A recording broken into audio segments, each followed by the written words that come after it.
Question number 5 है हमारे पास, लेट यू इज इक्वल है A B C D E F G H I J, यानी A से लेके जे तक एलिमेंट्स दिए हुए हैं, ए के अंदर ए से लेके एच तक, ठीक है, और बी के अंदर सी डी ई एफ जे दिया हुआ है, ठीक है।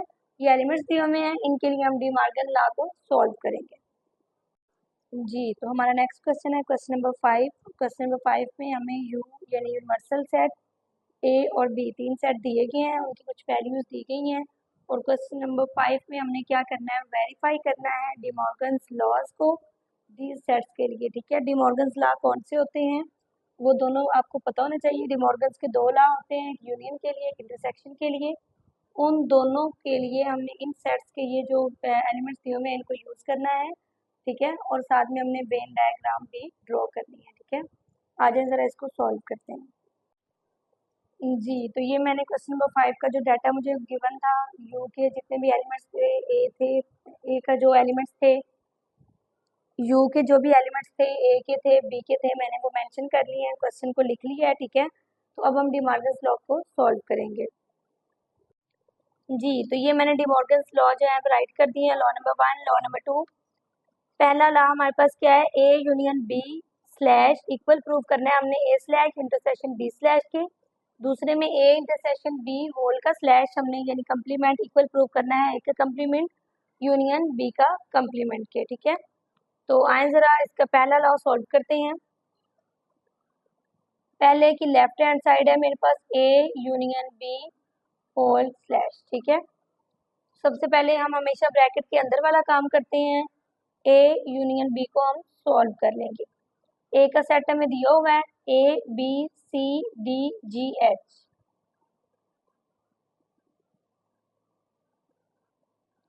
यूनियन का साइन इस्तेमाल किया, बी की वैल्यूज पुट कर दें C D E F J. Union को हम पहले भी एक्सप्लेन कर चुके हुए हैं। यूनियन का मतलब क्या होता है, यूनियन का मतलब होता है कि दोनों सेट के जितने भी एलिमेंट्स हैं उन सबको असेंडिंग ऑर्डर में हम अरेंजमेंट करके लिखते हैं। तो A B C D E F G H J, ये देखें, ये जो है मैंने दोनों का यूनियन ले लिया, ठीक है। यूनियन में मैंने सारे एलिमेंट्स को जितने भी रुकन दिए हुए हैं दोनों सेट के जितने भी एलिमेंट्स हैं उन सबको राइट किया, लेकिन तरतीब के साथ। अगेन रिपीट कर दूं कि डबल रिपीट डिजिट जो है हम सिर्फ एक दफा लिखते होते हैं, ठीक है। अब हमने क्या लेना है, इसका कंप्लीमेंट लेना है। सबसे पहले तो हम क्या करते हैं, वेन डायग्राम चूंकि हमने रिप्रेजेंट करनी है तो हम साथ साथ ही वेन डायग्राम्स बनाते जाते हैं ताकि आपको आसानी भी हो जाए और आपको वेन डायग्राम्स याद भी रहे।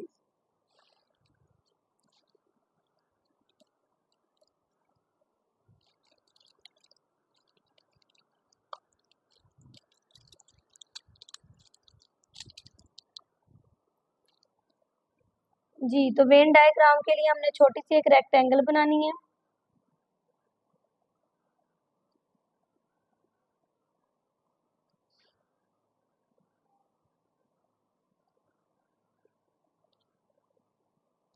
ठीक है, ये मैंने एक रेक्टेंगल बना ली। रेक्टेंगल को हम यू का नाम देते हैं, ठीक है। इसके अंदर हमने दो सेट बनाने होते हैं जो ओवरलैप कर रहे हैं, ए एंड बी। इसको ए का नाम दे दें, इसको बी का।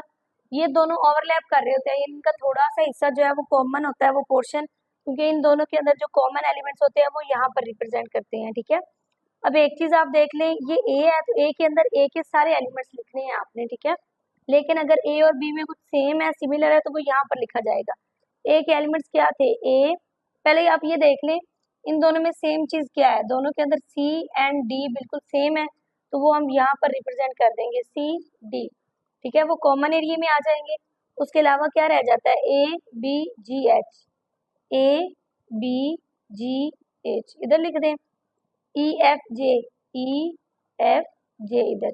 अब अगर आप यू को देखें, ये सारे यू के अंदर ही हैं, यानी यू के अंदर हमने ना यू के सारे एलिमेंट रिप्रेजेंट करने होते हैं। ये यू के सबसेट शो हो रहे हैं, यू के अंदर ही लिखे हुए हैं। तो A B C D E F G H J, ये ऑलरेडी दोनों सेट्स के अंदर मैं मेंशन कर चुकी हूँ, सिर्फ आई रह जाएगा, वो यू के पूरे पोर्शन में आप कहीं भी राइट कर सकते हैं, ठीक है। अब देख लें जो आपका आंसर आएगा ना, जैसे ये मेरा आंसर आया, आपने उसको उस एरिया को शेड आउट करना होता है। मेरा answer A B C D E F G H J तक है, यानी A B C D E F G H J, ये ए और बी का ये वाला जो एरिया है ना, ये ऐसे आप शेड कर देंगे, ठीक है, ये ही इसका आंसर होगा। क्या मैंने इसकी डायग्राम भी बना दी है, ठीक है। अब ए यूनियन बी हमने ले लिया, अब हमने क्या लेना है, इसका कंप्लीमेंट, और उसके बाद हम उसकी भी डायग्राम बनाएंगे। ए यूनियन बी होल का कंप्लीमेंट। कंप्लीमेंट का मतलब होता है यू में से जिस एलिमेंट के ऊपर, जिस सेट के ऊपर कंप्लीमेंट लगा है उसको माइनस कर दे। तो ए यूनियन बी पूरे को ही हम माइनस करेंगे, क्योंकि होल के ऊपर, पूरे के ऊपर लगा हुआ है हमारे पास कंप्लीमेंट। तो ये देखें, यू की जगह उसकी सेट लिख दें, A B C D E F G H I J, minus A union B से मुराद ये जो आपने एक दफा सॉल्व कर लिया है ना, ये ए यूनियन बी, थोड़ा सा मैं हाईलाइट कर देती हूँ इसको, ये इस एरिया को आपने यहाँ पुट करना है, A B C D E F G H and J, ठीक है। तो अब आप देखें जी, ये आपने जो है माइनस करना है इनको। अब माइनस में क्या होता है, माइनस का मतलब ये होता है कि पहला सेट जो आपने लिखा होता है, जैसे हमने यू लिखा है, तो यू का नॉन कॉमन डिजिट, यानी वो डिजिट, वो एलिमेंट जो इसके अंदर प्रेजेंट ना हो, वो आंसर होता है। देखिए ए भी उधर है, बी भी है, सी भी है, उसके बाद डी भी है, ई भी, एफ जी एच, एच के बाद इस सेट में हमारे पास जे दिया हुआ है, जबकि इसमें आई भी दिया हुआ है, जे भी सेम है, बस आई नहीं है, तो इसका आंसर सिंपल मेरा आई आएगा, ठीक है। अब इसी को हम डायग्राम बनाकर शो करेंगे। डायग्राम में हमने क्या करना है, एक छोटी सी रेक्टेंगल बनानी है।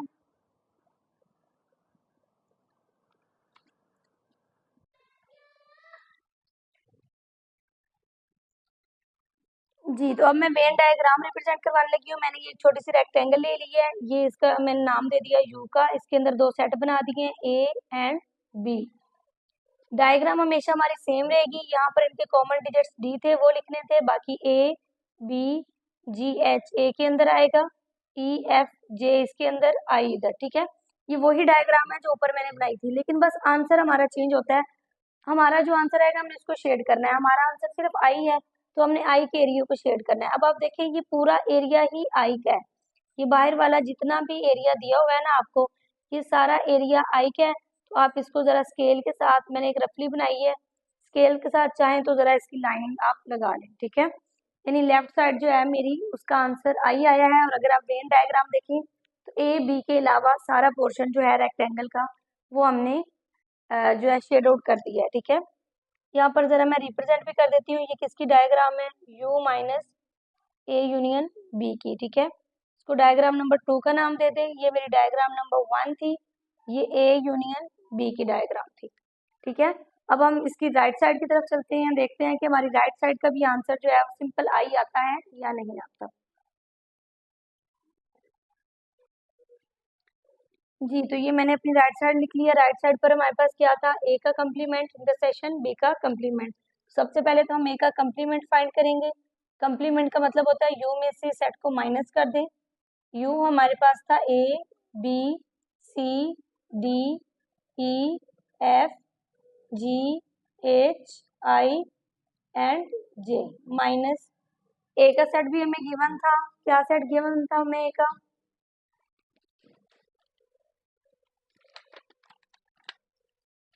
जी, तो ए की वैल्यू मेरे पास A B C D G and H थी, ठीक है।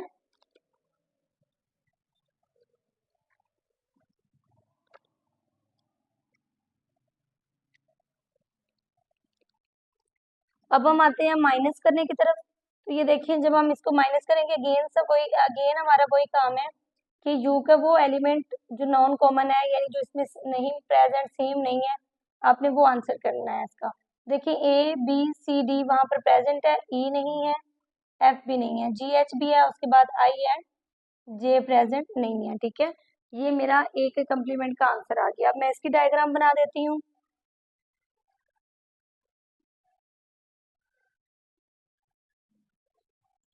ये मैंने एक रेक्टेंगल ली, इसको यू का नाम दे दिया।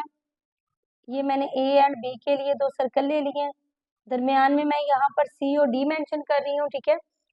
क्योंकि वो हमारे कॉमन डिजिट्स थे इन दोनों के अंदर। उसके अलावा ए बी जी एच यहाँ पर और ई एफ जे यहाँ पर, आई हमेशा यहाँ पर। डायग्राम एक दफा आप वीडियो के स्टार्ट पर देख लें, मैंने एक्सप्लेन कर दिया है। डायग्राम हमेशा वहीं रहेगी, हमारी डायग्राम बिल्कुल सेम बनेगी, बस हमारे आंसर जब चेंज होंगे तो हमारे शेड जो है वो चेंज होगी। अब हमारा आंसर ई एफ आई जे है, तो ये देखिए ई एफ जे एंड आई जे है, हम इस पोर्शन को हाईलाइट कर देंगे। ये जो हमारा कलर एरिया है सिर्फ और सिर्फ इन्हीं को हाईलाइट करेगा। ये पूरा एरिया आई का है, तो ये मैंने सारे यू को शेड कर दिया, और उसके अलावा बी का ये वाला पोर्शन, ये कॉमन वाला नहीं, ठीक है, ये मैंने कम्प्लीमेंट के तौर पर आंसर कर दिया। ये किसका कम्प्लीमेंट था? ए का, यानी यू में से ए माइनस किया था, और डायग्राम नंबर 3 थी। अब हम चलते हैं बी के कम्प्लीमेंट की तरफ, यानी यू माइनस बी।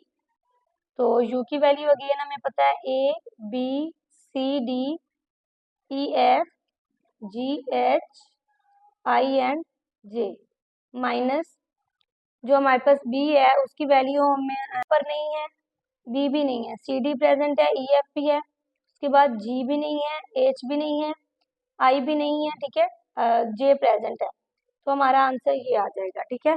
तो अब हम क्या करेंगे, इसको रेक्टेंगल के अंदर शो ऑफ करवा देंगे।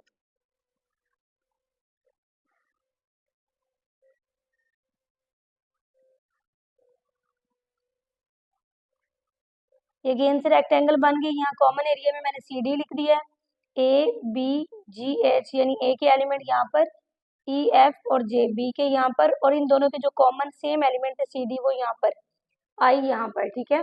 अब देखिए मेरा आंसर क्या है, A B G H I, A B G H यहाँ पर है और आई यहाँ पर है। ये ए का एरिया कॉमन डिजिट्स के अलावा, और ये यू का बाकी सारा एरिया बी को छोड़ के ना आप ये शेड आउट कर देंगे। स्केल से आप जरा प्रॉपरली लाइनिंग लगा लें तो ज्यादा क्वेश्चन आपका प्रोमिनेंट और अच्छा हो जाएगा, ठीक है। ये मेरी जो डायग्राम बन गई बी कम्प्लीमेंट यानी यू माइनस बी की, और ये डायग्राम नंबर 4 है, ठीक है। अब इसी तरह हम सॉल्व करते हैं इन दोनों के इंटरसेक्शन का, इन दोनों कम्प्लीमेंट जी। तो अब हमने राइट हैंड साइड की जो हमारे ए कम्प्लीमेंट है बी कम्प्लीमेंट अलग अलग ले ली है, तो अब हमने दोनों का इंटरसेक्शन लेना है, ए का कम्प्लीमेंट इंटरसेक्शन बी का कम्प्लीमेंट। पहले ए का कम्प्लीमेंट लिया है हमने, उसकी वैल्यू लिख लेते हैं E F I J, intersection का साइन इस्तेमाल किया। उसके बाद हमारे पास बी के कम्प्लीमेंट का आंसर था ए बी जी एच आई।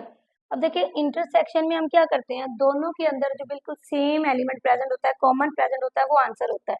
तो अगर आप देखिए इधर ई प्रेजेंट है इधर ई नहीं है, एफ इधर प्रेजेंट है नहीं है, आई अगर आप देखिए इधर भी प्रेजेंट है इधर भी है, जे इधर है उधर नहीं है, यानी इसके अंदर सिमिलर हमारा आई है, ठीक है।